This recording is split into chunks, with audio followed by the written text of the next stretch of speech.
There are things in your bedroom that you don't recognize as dangerous. They don't look unusual. They don't feel threatening. In fact, you've probably accepted them as normal, part of your daily life, part of your routine. But what if I told you some of those things act like altars? Not physical altars the way you might imagine, but points of focus, points of agreement, places where your attention, your thoughts, and your habits come together consistently. And whatever receives that kind of consistent focus begins to shape your environment. I need you to understand this carefully, because your bedroom is not just a place where you sleep. It's where your mind resets. It's where your thoughts settle. It's where your focus either becomes clear or scattered. And if something in that space is constantly pulling your attention, influencing your emotions, or reinforcing certain patterns, it becomes more than just an object or a habit. It becomes a center of influence. When I was on the other side, we didn't just look at people, we looked at their environments, especially their private spaces, because what happens in private is consistent, and consistency is what shapes patterns. We didn't need something obvious or dramatic. We looked for what people interacted with daily, what they focused on repeatedly, what they gave attention to without thinking, because whatever you return to again and again begins to influence how you think, how you feel, and how you operate. And most people never question it. They assume their environment is neutral, but it's not. Your environment is always reinforcing something. The question is, what? I've seen people struggle with focus, with peace, with clarity, especially at night, without understanding why. They think it's stress. They think it's just how life is. But often it's something much closer, something in their own space, something they've normalized. So today, I'm going to show you 3 hidden altars. Not obvious ones, not extreme ones, but real patterns, things I've seen repeatedly that quietly shape your environment from the inside out. And as you listen, don't dismiss this, because if even one of these is present in your space, then what you've been experiencing may not be random. It may be something you now have the power to change. The first hidden altar in your bedroom is not something you place there intentionally. It's something you return to every single night, your last point of focus before you sleep. Now, this may seem small, it may seem insignificant, but when I was on the other side, this was one of the most consistent access points we observed, because it happens daily without interruption. Think about it. Right before you sleep, your mind is not active in the same way it is during the day. It's more open, more absorbent, more impressionable. Whatever you focus on in that moment doesn't just pass through your mind, it settles. It carries into your rest. It shapes the tone of your thoughts. It influences how your mind processes everything while you sleep. And because it happens repeatedly, it becomes a pattern. Now ask yourself honestly, what is the last thing you interact with before you sleep? Is it your phone?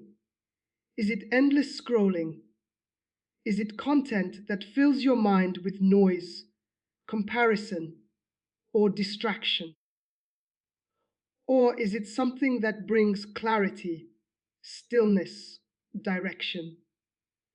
Because whatever holds your attention in that final moment becomes the anchor of your night. And over time, that anchor becomes an altar, not because of what it is physically, but because of the position it holds in your routine. Now, here's where this becomes serious. If your last focus is scattered, your rest becomes unstable. If your last focus is negative, your thoughts begin to reflect that. If your last focus is filled with noise, your mind never fully settles, and then you wake up feeling off, heavy, unfocused, drained without a clear reason, and you don't connect it to the night before. But the connection is there because your mind carried that last input with it. When I was observing patterns like this, we didn't need to interrupt someone during the day. We focused on what they allowed at night. Because if the night was influenced, the next day followed. Now, this doesn't mean you need to remove everything immediately, but you do need to become aware, because awareness is what begins to close this altar. You don't just go to sleep anymore, you decide what your mind rests on. You become intentional about your last focus, because that final moment is not empty, it's formative. And once you understand that, you stop giving it away without thinking. In the next chapter, I'm going to show you the second hidden altar, one that doesn't happen at night, but stays present in your room all day, quietly influencing your thoughts without you even noticing. The second hidden altar in your bedroom is something you don't even interact with directly most of the time, but it's always there, in your line of sight, in your peripheral vision, present, even when you're not paying attention. What you see repeatedly inside your room. Now, this is where things become subtle, because people don't think visuals affect them unless they're actively focused on them. But that's not how it works.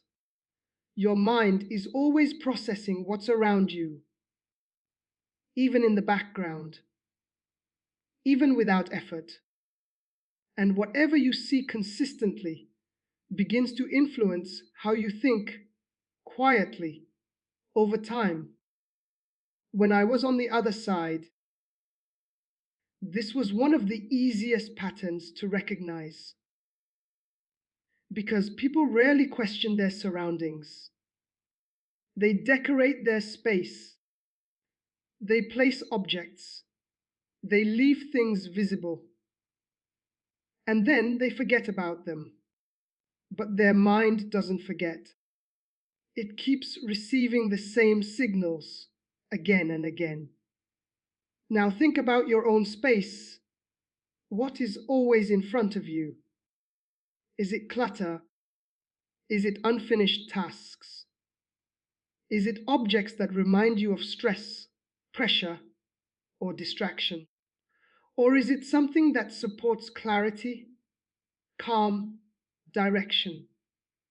Because whatever stays in your visual space becomes a constant influence, and over time, that influence becomes normal. That's how this altar forms.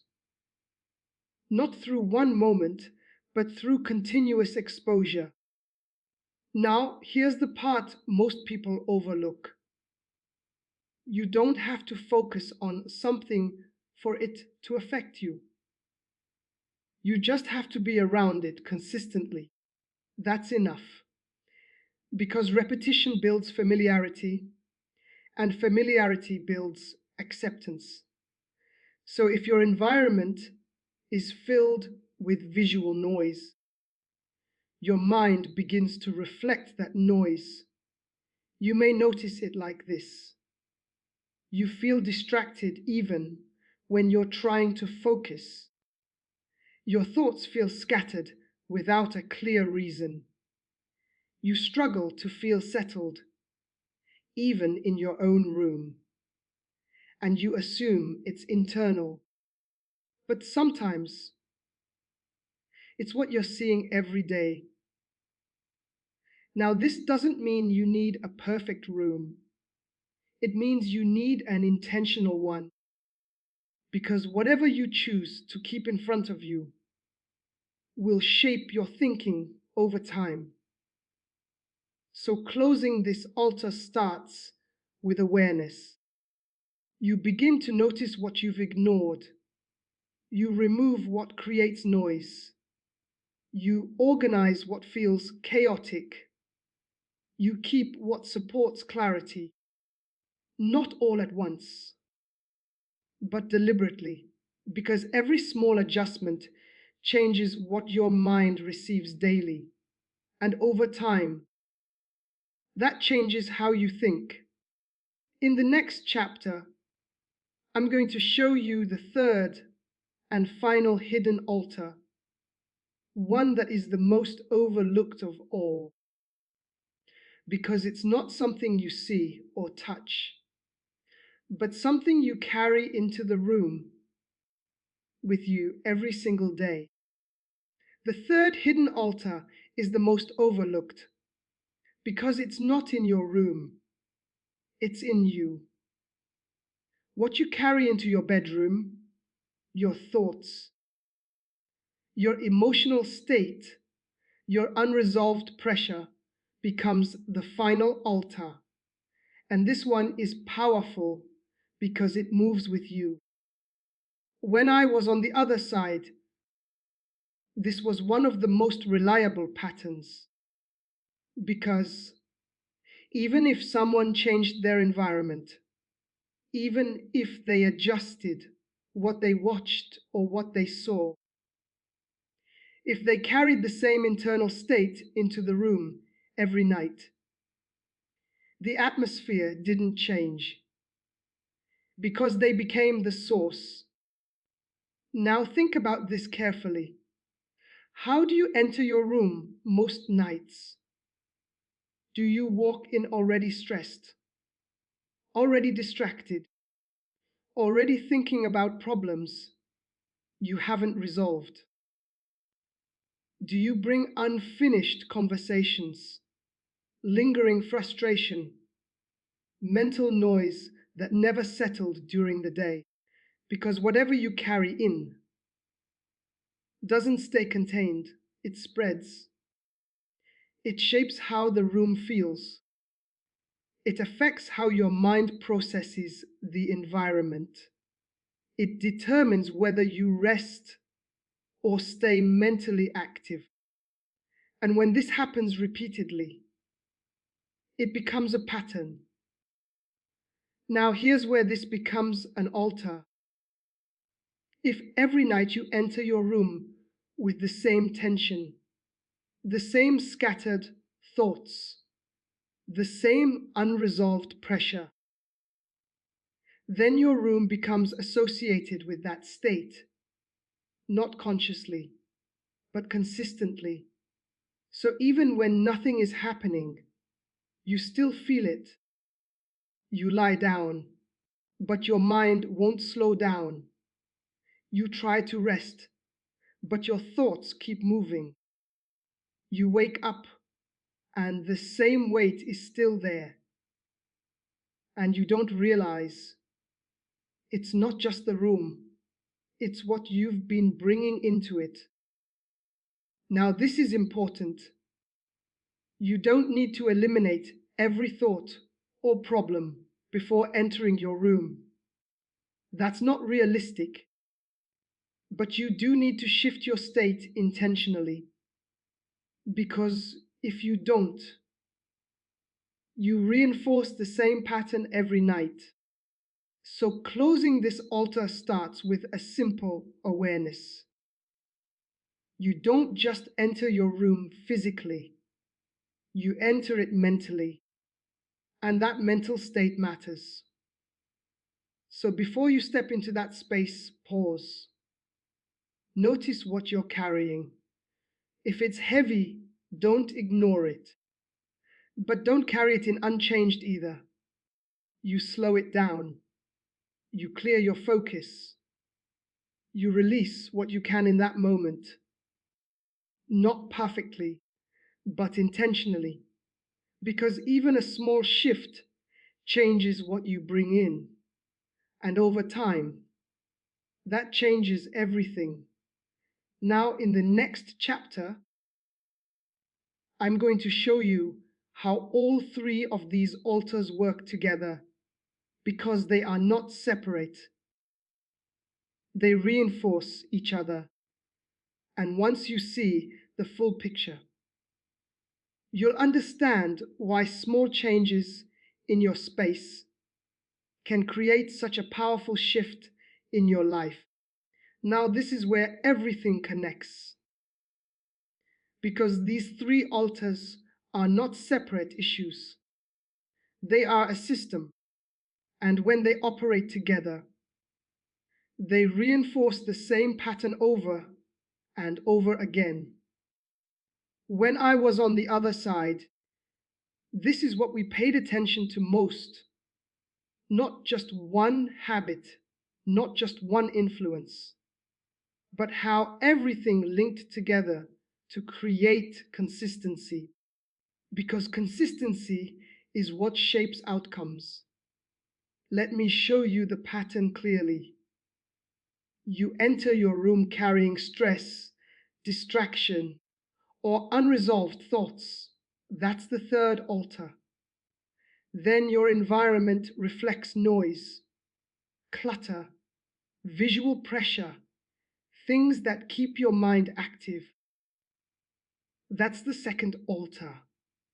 And finally, before you sleep, you give your attention to something that continues that same pattern. Your phone, distractions, scattered input. That's the first altar. Now look at that sequence. You enter with noise. You stay surrounded by noisy, and you end your day with noise. That's not random.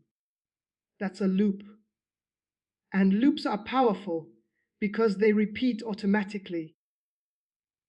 So even if you try to change one part of your life during the day, this pattern resets everything at night. That's why some people feel like they're not moving forward. They try during the day. They stay focused for a few hours. They make progress in small ways.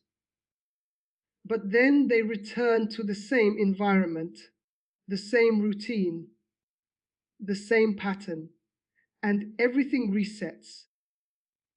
Not completely, but enough to slow them down. Now here's what makes this even more important, because this loop doesn't just affect your night. It affects your next day. You wake up already influenced by how you ended the previous night. If your mind never settled, you start the day scattered. If your focus was divided, you wake up unfocused. If your environment reinforced noise, your thoughts follow that pattern. And now the cycle continues, day after day, without you realizing why. This is why these altars matter so much. Not because they are dramatic, but because they are consistent, and consistency shapes direction. Now here's the shift. You don't need to fix everything at once. You just need to interrupt the loop. Because once the loop is broken, the pattern loses stability. You change what you carry into the room, even slightly. You adjust what surrounds you intentionally. You shift your last focus before sleep deliberately. And suddenly, the cycle is no longer automatic. Now you're not repeating the same pattern. You're creating a new one. And over time, that new pattern becomes your normal. That's how change happens. Not through one big action, but through consistent interruption of what was repeating. Now, in the final chapter, I'm going to show you exactly how to close all three of these altars in a simple, practical way. So you're not overwhelmed, not guessing, but actually creating a space that supports clarity, rest, and control. Now, this is where everything becomes practical, because seeing the pattern is one thing, but changing it, that's what actually shifts your life. You've identified the three altars. You understand how they work together. Now the question is, how do you close them without overcomplicating everything? Because this is where most people get stuck. They think they need to change everything at once. They try to be perfect. They overwhelm themselves. And then they go back to the same routine. So let's simplify it. You don't need perfection. You need intentional consistency. Start with the first altar, your last focus at night. Don't try to remove everything immediately. Just change the final moment. Before you sleep, pause. Instead of ending your day with noise, distraction, or endless scrolling, choose something that settles your mind. Something quiet, something clear, something that doesn't pull your attention in multiple directions. Even a few minutes of intentional stillness changes the tone of your entire night. That's how you begin to close the first altar. Now the second altar, your visual space. You don't need a perfect room. You just need a clear one. Look at what's constantly in front of you. If something creates pressure, distraction, or mental noise, adjust it. Remove what you don't need. Organize what feels chaotic. Keep only what supports clarity. Do it step by step. Because every small change reduces the noise your mind receives daily. That's how you close the second altar. Now the third altar, what you carry into the room. This is the one that requires awareness. Before you enter your bedroom, don't rush in automatically. Pause for a moment. Notice your state. If your mind is overloaded, slow it down. If you're carrying stress, don't ignore it, but don't bring it in unchanged. Take a breath, release what you can. Shift your focus, even slightly, because even a small adjustment changes what you bring into that space. And over time, That changes how the space feels. Now here's the key to all of this. You don't do it once, you maintain it. Not perfectly, but consistently. Because consistency is what replaces the old pattern with a new one. You begin to notice things faster. You adjust more quickly. You stay aware without effort. And slowly, your environment begins to reflect your intention. Your room feels calmer. Your mind settles faster. Your focus becomes clearer. Not because something external changed dramatically, but because you stopped reinforcing what was working against you. Now understand this clearly. Your space is not just where you live, it shapes how you live. And once you take control of it, everything else becomes easier to manage.